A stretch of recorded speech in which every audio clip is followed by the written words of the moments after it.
ਸਾਡੇ ਨਾਲ ਹੈਗੇ ਨੇ ਸਰੀਨ ਸਾਹਿਬ। ਮੈਂ ਸ਼ੁਰੂਆਤ ਇੱਥੋਂ ਹੀ ਕਰਦਾ ਨਵਜੋਤ ਸਿੰਘ ਸਿੱਧੂ ਦੀ ਇੱਕ ਸਟੇਟਮੈਂਟ ਤੋਂ। ਸਿੱਧੂ ਕਹਿੰਦੇ ਨੇ ਕਿ ਜਿਸ ਸਟੇਟ ਦੇ ਵਿੱਚ ਬੀਜੇਪੀ ਦੇ ਕੋਲ ਇਲੈਕਟੋਰਲ ਪ੍ਰੋਸੈਸ ਦੇ ਵਿੱਚ ਕੋਈ ਜ਼ਿਆਦਾ ਵੋਟ ਪਰਸੈਂਟੇਜ ਜਾਂ ਫਿਰ ਉਹਨਾਂ ਨੂੰ ਉਮੀਦ ਨਾ ਹੋਵੇ ਤਾਂ ਉਹਨਾਂ ਦਾ ਫਾਰਮੈਟ ਹੈ ਜਾਂ ਫਿਰ ਇਹ ਫਾਰਮੂਲਾ ਹੈ ਕਿ ਉੱਥੇ ਲਾਅ ਐਂਡ ਆਰਡਰ ਨੂੰ ਅਸਤ-ਵਿਅਸਤ ਕਰ ਦਿਓ। ਇਹ ਨਵਜੋਤ ਸਿੰਘ ਸਿੱਧੂ ਦੀ ਸਟੇਟਮੈਂਟ ਹੈ।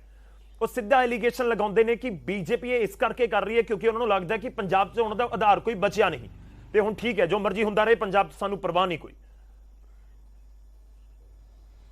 गौरव जी, मैनू तो नवजोत सिंह सिद्धू की स्टेटमेंट ते ही बड़ी हैरानी भी होंदी है और हासा भी आता है कि यह बंदा जो पंजाब का मुख्यमंत्री बनना चाहता है। It's very shocking. मैनू हुण मैं अर्शदीप जी को भी सुन रहा सीगा जी। अर्श जी कहते कि फैडरल स्ट्रक्चर को ढाह ला दी।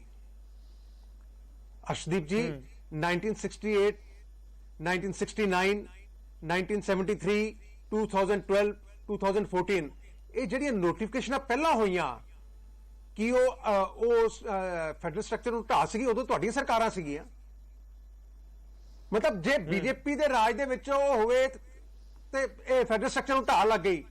ਉਹ 1969 ਦੇ ਵਿੱਚ ਜੋ 15 ਕਿਲੋਮੀਟਰ ਪੰਜਾਬ ਦਾ ਤੁਸੀਂ ਸੀਆਰਪੀਸੀ ਔਰ ਅਦਰ ਐਕਟਸ ਦੇ ਵਿੱਚ ਦਿੱਤਾ ਸੀਗਾ, ਉਦੋਂ ਤਾਂ ਸੈਂਟਰ ਦੀ ਤੁਹਾਡੀ ਸਰਕਾਰ ਸੀਗੀ ਜੀ।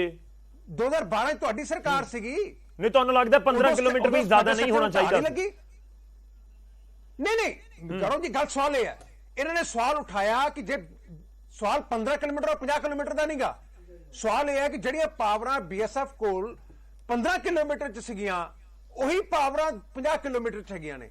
ਜੇ 15 ਕਿਲੋਮੀਟਰ ਚ ਦੇਣੀਆਂ ਲੀਗਲ ਸੀਗੀਆਂ ਤੇ 50 ਕਿਲੋਮੀਟਰ ਚ ਇਲੀਗਲ ਕਿਵੇਂ ਹੋ ਗਈਆਂ? ਫੈਡਰਲ ਸਟਰਕਚਰ ਨੂੰ ਢਾਹ ਕਿਵੇਂ ਲੱਗ ਗਈ? ਮੇਰਾ ਸਵਾਲ ਇੰਨਾ ਹੈ। He is a liar but he must not tell lie to the public। मैं दस देना जवाब दे देना। मतलब आप उसी याद है ठीक है आप स्टेटमेंट लाइए। ठीक है, पॉइंट नंबर 1 ਤੁਸੀਂ ਕਹਿ ਰਹੇ ਹੋ ਕਿ ਜਦੋਂ 15 ਕਿਲੋਮੀਟਰ ਵਾਲਾ ਪੂਰਾ ਡਿਸੀਜਨ ਲਿਆ ਗਿਆ ਸੀ ਉਸ ਸਮੇਂ ਕਾਂਗਰਸ ਨੇ ਡਿਸੀਜਨ ਲਿਆ ਸੀ, ਸੱਤਾ 'ਚ ਕਾਂਗਰਸ ਸੀ। ਅੱਜ ਬੀਜੇਪੀ ਹੈ, ਇਸ ਕਰਕੇ ਤੁਸੀਂ ਸਵਾਲ ਚੁੱਕ ਰਹੇ ਹੋ। ਅਰਸ਼ ਜੀ ਆਨਸਰ ਕਰਨਾ ਚਾਹੋ ਅਗਰ। ਜੀ मैं पहले क्लैरिफाई कर देना जी, ये कह रहे कि तुसी पहला कीता सी, असी कीता सी लेकिन स्टेट नू अग्रीमेंट्स लैके असी कीता सीगा। ਉਹ ਐ ਨਹੀਂ ਹੋਇਆ ਸੀਗਾ ਕਿ ਅਸੀਂ ਆਰਬਿਟਰਰੀਲੀ ਤਾਨਾਸ਼ਾਹੀ ਤਰੀਕੇ ਨਾਲ ਉਹਨਾਂ ਦੇ ਗੱਲ ਥੋਪਤਾ ਸੀਗਾ। ਅਸੀਂ ਮੇਕ ਸ਼ੋਰ ਕੀਤਾ ਕਿ ਪੁੱਛਿਆ ਜਾਵੇ, ਕੋਆਰਡੀਨੇਸ਼ਨ ਹੋਵੇ। ਜੇ ਉਹਨਾਂ ਨੂੰ ਨੀਡ ਸੀਗੀ ਉਹਨਾਂ ਨੇ ਦੱਸਿਆ ਤੇ ਉਹ ਤੋਂ ਬਾਅਦ ਕੀਤਾ ਗਿਆ। ਐ ਬੀਜੇਪੀ ਸਰਕਾਰ ਵਾਂਗੂ ਤਾਨਾਸ਼ਾਹੀ ਨਹੀਂ ਦਿਖਾਈ। ਤੇ ਮੈਂ ਇੱਕ ਹੋਰ ਚੀਜ਼ ਕਲੈਰੀਫਾਈ ਕਰ ਦੇਣਾ ਚਾਹਣਾ, ਚੀਫ ਜਸਟਿਸ ਆਫ ਇੰਡੀਆ ਨੇ ਕਿਹਾ ਕਿ there is no more clarity in the laws left because debate discussion होनी पार्लियामेंट ਦੇ ਵਿੱਚ ਬੰਦ ਹੋਗੀ। You see there is a pattern to it. Farm laws देख लो, कोई डिबेट डिस्कशन नहीं हुई। Article 370 no debate discussion happened. Demonetisation, GST, triple talaq and what not, ਇਹ ਪੁੱਛਦੇ ਤਾਂ ਹੈ ਨਹੀਂ, ਸਿੱਧਾ they shove it down the throat of the people of Punjab. ਤੇ ਮੈਂ ਆਪੋਜੀਸ਼ਨ ਪਾਰਟੀਆਂ ਨੂੰ ਇਹੀ ਅਪੀਲ ਕਰੂੰਗਾ, ਇਹ ਤੇ ਰਾਜਨੀਤੀ ਨਾ ਕਰੋ। ਪੰਜਾਬ ਦਾ ਠੀਕ ਹੈ, ਤੁਹਾਡਾ ਆਨਸਰ ਆਇਆ। ਫਿਰ ਮੈਂ ਤੁਹਾਡੇ ਕੋਲ ਮੁੱਦਾ ਹੈ, ਇਹ ਤੇ ਆਪਾਂ ਛੋਟਾ ਰੱਖੀਏ, ਲੋਕਾਂ ਨੂੰ ਸਮਝ ਆਵੇ ਗੱਲ। ਠੀਕ ਹੈ, ਤੁਹਾਡਾ ਪੁਆਇੰਟ ਆ ਗਿਆ। ਤੁਸੀਂ ਇਹ ਗੱਲ ਕਹਿ ਰਹੇ ਹੋ ਕਿ ਕਾਂਗਰਸ ਨੇ ਸਟੇਟ ਨੂੰ ਪੁੱਛਿਆ ਸੀ ਉਸ ਸਮੇਂ, ਜੇ 15 ਕਿਲੋਮੀਟਰ ਕੀਤਾ ਸੀ। ਹੁਣ ਉਸ ਸਮੇਂ ਕਿਸ ਨੇ ਅਪਰੂਵਲ ਦਿੱਤੀ ਨਹੀਂ ਦਿੱਤੀ ਉਹ ਇੱਕ ਜ਼ਰੂਰ ਜਾਂਚ ਦਾ ਵਿਸ਼ਾ ਹੈ ਜਾਂ ਰਿਸਰਚ ਦਾ ਵਿਸ਼ਾ ਹੈ। ਪਰ ਸਰੀਨ ਸਾਹਿਬ, ਤੁਸੀਂ ਸਟੇਟ ਨੂੰ ਨਹੀਂ ਪੁੱਛੋਗੇ? ਸਰ ਮੇਰੇ ਘਰ ਆ ਰਿਹਾ ਕੋਈ, ਮੇਰੇ ਘਰ 'ਚ ਕਿਸੇ ਨੂੰ ਅਧਿਕਾਰ ਦਿੱਤੇ ਜਾ ਰਹੇ ਨੇ ਔਰ ਬਿਨਾਂ ਪੁੱਛੇ ਮੈਨੂੰ ਸਟੇਟ ਇਹ ਕਹਿ ਰਹੀ ਅੱਜ, ਮੁੱਖ ਮੰਤਰੀ ਕਹਿ ਰਹੇ ਨੇ ਕਿ ਸਾਡਾ ਘਰ ਹੈ, ਤੁਸੀਂ 50 ਕਿਲੋਮੀਟਰ ਦੇ ਏਰੀਆ ਦੇਤਾ, ਸਾਨੂੰ ਦੱਸਿਆ ਹੀ ਨਹੀਂ, ਸਾਨੂੰ ਪੁੱਛਿਆ ਹੀ ਨਹੀਂ। ਗੌਰਵ ਜੀ, ਅਰਸ਼ਦੀਪ ਜੀ ਮੇਰੇ ਵਕੀਲ ਭਰਾ ਨੇ, ਕਿੰਨਾ ਝੂਠ ਬੋਲਣਗੇ? ਤੁਸੀਂ ਤਾਂ ਐਕਟ ਪੜਿਆ ਹੋਏਗਾ ਗੌਰਵ ਜੀ, ਆਪਣੇ ਅਰਸ਼ਦੀਪ ਜੀ। 139(1) ਦੇ ਵਿੱਚ ਸਟੇਟ ਗਵਰਨਮੈਂਟ ਦੀ ਕੰਕਰੈਂਸ ਲੈਣੀ ਜ਼ਰੂਰੀ ਨਹੀਂ ਗੀ। ਜਿਹੜੀ ਵੀ ਨੋਟੀਫਿਕੇਸ਼ਨ 139(1) ਦੇ ਵਿੱਚ ਹੋਏਗੀ ਉਹ ਚ ਸਟੇਟ ਦੀ ਕੰਕਰੈਂਸ ਦੀ ਜ਼ਰੂਰਤ ਨਹੀਂ ਗੀ। 139(2) ਦੇ ਵਿੱਚ ਜਿਹੜੀ ਹੈਗੀ ਹੈ ਕੰਕਰੈਂਸ ਲੈਣੀ ਜ਼ਰੂਰੀ ਹੈ। ਸੋ ਇਸ ਕਰਕੇ ਐਵੇਂ ਆਪਾਂ ਨਾ ਇਸ਼ੂ ਬਣਾਈ ਜਾਈਏ। ਔਰ ਫਿਰ ਮੈਂ ਸਿੱਧਾ ਕਹਿਣਾ, ਦੱਸੋ 2012 ਚ ਕਿਹੜੇ ਵੇਲੇ ਲਿੱਤੀ, 1973 ਚ ਕਿਹੜੇ ਵੇਲੇ ਲਿੱਤੀ, 1969 ਚ ਕਿਹੜੇ ਵੇਲੇ ਲਿੱਤੀ, 2014 ਚ ਕਿਹੜੇ ਵੇਲੇ ਲਿੱਤੀ? ਜੇ ਉਸ ਵੇਲੇ ਸਟੇਟ ਗਵਰਨਮੈਂਟਸ ਨੇ ਕੰਕਰੈਂਸ ਦਿੱਤੀ ਸੀਗੀ ਤੇ ਹੁਣ ਕੀ ਪ੍ਰੋਬਲਮ ਹੈਗੀ ਹੈ ਤੁਹਾਨੂੰ? ਮੈਂ ਇੱਕ ਮਿੰਟ ਹੋਰ ਵੀ ਲੈਣਾ। ਫਿਰ ਤੁਹਾਨੂੰ ਪ੍ਰੋਬਲਮ ਕੀ ਹੈ? ਕੋਈ ਐਡੀਸ਼ਨਲ ਪਾਵਰ BSF ਨੂੰ ਨਹੀਂ ਦਿੱਤੀ ਗਈ, ਸਿਰਫ ਏਰੀਆ ਆਫ ਜੁਡੀਕਸ਼ਨ ਵਧਾਇਆ ਗਿਆ। ਜੇ ਪਾਵਰਾਂ ਹੋਈ ਨੇ, ਜੇ ਉਦੋਂ ਕੋਈ ਪ੍ਰੋਬਲਮ ਨਹੀਂ ਸੀ ਤਾਂ ਹੁਣ ਤੁਹਾਨੂੰ ਪ੍ਰੋਬਲਮ ਕਿਸ ਗੱਲ ਦੀ ਆ ਰਹੀ ਹੈ? ਸੇਮ ਪਾਵਰਸ ਉਹਦੇ ਕੋਲ 15 ਸਰ ਏਰੀਆ ਵੱਧ ਗਿਆ ਨਾ ਸਰ, 15 ਕਿਲੋਮੀਟਰ ਤੋਂ 50 ਹੋ ਗਿਆ। ਅਰਸ਼ੀ ਜਵਾਬ ਦੇ ਦਿਓ। ਸੋਨ ਸਿੰਘ ਠੰਡਲ ਜੀ ਸਾਡੇ ਨਾਲ ਜੁੜੇ ਹੋਏ ਨੇ। ਠੰਡਲ ਸਾਹਿਬ ਮੈਂ ਆ ਰਿਹਾ ਤੁਹਾਡੇ ਕੋਲ, ਇੱਕ ਛੋਟਾ ਜਿਹਾ ਰਿਐਕਸ਼ਨ ਲੈਣਾ ਇੱਥੇ ਜ਼ਰੂਰੀ ਹੈ। ਅਰਸ਼ ਜੀ ਰਿਐਕਟ ਕਰ ਦਿਓ ਸਰ ਪਲੀਜ਼। ਮੈਂ ਸਿਰਫ 5 ਸੈਕਿੰਡ ਹਾਂ ਮੈਂ ਸਿਰਫ ਇਹਨਾਂ ਦੱਸ ਦੇਣਾ ਚਾਹਣਾ ਕਿ ਇਹ ਕਹਿ ਰਿਹਾ ਕਿ ਸਿਰਫ ਏਰੀਆ ਨਹੀਂ ਵਧਿਆ ਅੱਜ ਤੋਂ ਪਹਿਲਾਂ ਜਦੋਂ ਹੁੰਦਾ ਸੀਗਾ BSF ਦੇ ਜਿਹੜਾ ਆਰਡਰ ਹੁੰਦਾ ਸੀਗਾ ਪਹਿਲੀ ਗੱਲ ਤਾਂ ਉਹਨੂੰ ਪਾਰਲੀਮੈਂਟ ਸਟੇਬਲ ਕਰਦੇ ਸੀਗੇ this is happening for the first time ਕਿ ਪਾਰਲੀਮੈਂਟ ਆਰਡਰਸ ਨਹੀਂ ਹੁਣ ਦੂਜਾ ਸਭ ਤੋਂ ਅਹਿਮ ਜਿਹੜੀ ਚੀਜ਼ ਮੈਂ ਤੁਹਾਨੂੰ ਦੱਸਣਾ ਚਾਹਣਾ ਹੈ ਕਿ ਇਹਦੇ ਵਿੱਚ ਇਹ ਕਹਿ ਰਿਹਾ ਕਿ ਕੁਝ ਹੋਰ ਐਡੀਸ਼ਨ ਹੀ ਨਹੀਂ ਹੋਈ CRPC ਦੀ ਜੁਰਿਸਡਿਕਸ਼ਨ BSF ਨੂੰ ਦੇ ਦਿੱਤੀ ਗਈ ਹੈ ਜਿਹੜੀ ਪੁਲਿਸ ਦੀ ਕੋਰਟਸ ਦੀ ਜੁਰਿਸਡਿਕਸ਼ਨ ਹੈ ਉਹ ਹੁਣ BSF ਦੇ ਹਵਾਲੇ ਕਰ ਦਿੱਤੀ ਗਈ ਹੈ ਤੇ ਇਟ ਇਜ਼ ਅਨਪ੍ਰੈਸੀਡੈਂਟਡ ਇਹ ਪਹਿਲਾਂ ਨਾ ਤਾਂ ਹੋਇਆ it's never been seen before never been done ਮੈਂ ਤੁਹਾਨੂੰ ਦੱਸ ਦਿੰਦਾ you are a liar don't tell lie to the public ਜਿਹੜੀਆਂ BSF ਦੇ ਹੱਥ ਦੇ ਵਿੱਚ ਆ ਜਾਣਗੀਆਂ ਤੇ I challenge you 2021 ਦੀ ਇਹਦੇ ਵਿੱਚ ਕਿਤੇ ਦੱਸ ਦਿਓ ਕਿ CRPC ਨੂੰ ਐਡ ਕੀਤਾ ਗਿਆ ਇਲੈਕਸ਼ਨਸ ਕਰ ਦਿਓ ਗਵਰਨਮੈਂਟ ਕਰ ਦਿਓ ਜੇ ਸੈਂਟਰ ਨੇ ਚੁਣਾਉਣਾ ਹੈ ਸਟੇਟਸ ਨੂੰ ਅੰਡਰਮਾਈਨ ਕਰਨਾ ਹੈ ਲੋਕਾਂ ਦੇ ਜਿਹੜੇ ਲੋਕਾਂ ਨੇ ਚੁਣੇ ਲੋਕ ਨੁਮਾਇੰਦੇ ਹੈ ਉਹਨਾਂ ਨੂੰ ਅੰਡਰਮਾਈਨ ਕਰਨਾ ਤੇ then why have elections in the first place ਤੁਸੀਂ if you want to keep shoving it down the throat of the people Gaurav ji ਮੈਂ ਜਵਾਬ ਦੇਣਾ ਚਾਹਾਂਗਾ ਇਹਦਾ ਮੈਂ ਬਸ ਇਹਨਾਂ ਪੁੱਛ ਲੈਣਾ ਚਾਹਣਾ ਇਹਨਾਂ ਨੇ ਲੋਕਾਂ ਨੂੰ ਮਿਸਗਾਈਡ ਕਰ ਰਹੇ ਨੇ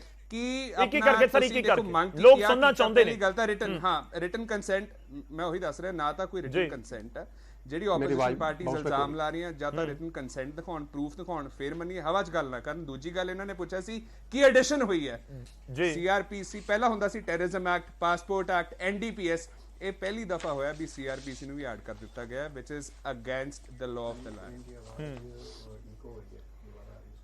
ਠੀਕ ਹੈ ਹੁਣ ਜਵਾਬ ਲੈ ਲਈਏ ਆਪਾਂ ਠੰਡਲ ਜੀ ਥੋੜਾ ਜਿਹਾ ਹੋਰ ਇੰਤਜ਼ਾਰ ਕਰਿਓ ਇੱਕ ਵਾਰੀ ਆਪਾਂ ਜ਼ਰੂਰ ਰਿਐਕਸ਼ਨ ਲੈ ਲਈਏ ਲੋਕਾਂ ਤੱਕ ਗੱਲ ਪਹੁੰਚ ਰਹੀ ਹੈ ਠੀਕ ਹੈ ਸਰੀਨ ਸਾਹਿਬ ਠੀਕ ਹੈ ਸਰੀਨ ਸਾਹਿਬ ਹਾਂ ਪਲੀਜ਼ ਸਰ ਮੈਂ ਤਾਂ ਨਹੀਂ ਕਹਿ ਰਿਹਾ ਤੁਸੀਂ ਆਪਣੀ ਗੱਲ ਰੱਖੋ ਨਾ ਅਰਸ਼ਪ੍ਰੀਤ ਜੀ RPC ਮੈਨੂੰ ਇੱਕ ਚੀਜ਼ ਦੱਸੋ 1969 ਦੀ ਨੋਟੀਫਿਕੇਸ਼ਨ ਪੜ੍ਹੀ ਹੈ 22 ਜੁਲਾਈ 1969 ਜੇ ਤੁਸੀਂ ਪੜ੍ਹੀ ਹੁੰਦੀ ਤੇ ਅੱਜ ਇਹ ਗੱਲ ਨਾ ਕਰਦੇ ਔਰ ਮੈਨੂੰ ਅਫਸੋਸ ਹੈ ਕਿ ਤੁਸੀਂ ਵਕੀਲ ਹੋ ਕੇ ਇਹ ਗੱਲ ਕਰਦੇ ਪਏ ਹੋ whereas the central government is of opinion that the purpose of specified section clause 1 clause 2 of subsection 1 of 139 BSF Act an officer of the rank corresponding to that of lower rank is empowered under the CRPC Criminal Code of Criminal Procedure 1898 to discharge and powers and duties under section 47, 48, 49, 51, 53, 54, 149, 150, 151, 152 of the said code in 1969 ਚ ਤੁਸੀਂ introduce ਕੀਤਾ ਸੀਗਾ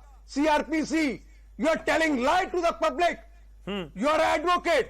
Please be honest to your profession even.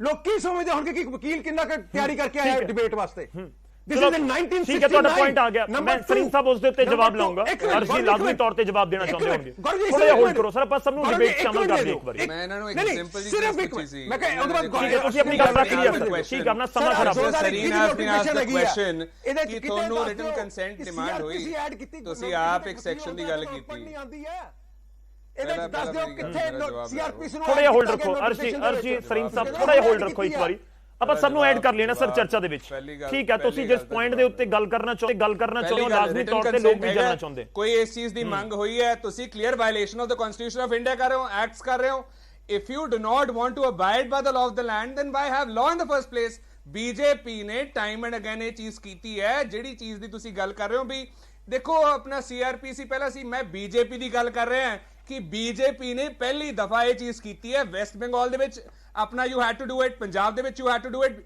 Gujarat ਦੇ ਵਿੱਚ jurisdiction ਕਿਉਂ ਘਟਾਈ ਗਈ ਕਿਉਂਕਿ ਤੁਹਾਡੀ ਆਪਦੀ ਸਰਕਾਰ ਹੈ ਤਾਂ ਘਟਾਈ ਗਈ ਕਿਉਂਕਿ ਤੁਹਾਨੂੰ ਪਤਾ ਹੈ ਪੰਜਾਬ ਦੇ ਵਿੱਚ BJP ਦੀ ਐਗਜ਼ਿਸਟੈਂਸ ਉਨੀ ਹੈ ਜਿੰਨੀ ਮੋਦੀ ਸਾਹਿਬ ਨੇ ਪ੍ਰੈਸ ਕਾਨਫਰੰਸ ਕੀਤੀ ਹੈ ਸ਼ੂਨਿਆ ਹੁਣ ਦੀ ਨੋਟੀਫਿਕੇਸ਼ਨ ਕਦੋਂ ਕੀਤੀ ਹੈ ਦੱਸ ਦਿਓ ਤਾਂ ਕਰਕੇ ਚਲੋ ਠੀਕ ਹੈ ਸਰ ਇੱਕ ਸੈਕਿੰਡ ਥੋੜਾ ਜਿਹਾ ਹੋਲਡ ਕਰੋ ਸਰੀਨ ਸਾਹਿਬ ਅਰਸ਼ੀ ਥੋੜਾ ਜਿਹਾ ਹੋਲਡ ਕਰੋ ਲੋਕਾਂ ਨੂੰ ਸਮਝ ਆਵੇ ਆਪਾਂ ਸਭ ਨੂੰ ਸ਼ਾਮਲ ਕਰੀਏ ਆਲ ਪਾਰਟੀ ਡਿਬੇਟ ਅੱਜ ਅਸੀਂ ਨਾਮ ਤਾਂ ਹੀ ਰੱਖਿਆ ਤਾਂ ਕਿ ਸਭ ਦੀ ਗੱਲ ਹੋ ਸਕੇ ਸਭ ਆਪਣੀ ਗੱਲ ਰੱਖ ਸਕਣ ਅਰਸ਼ੀ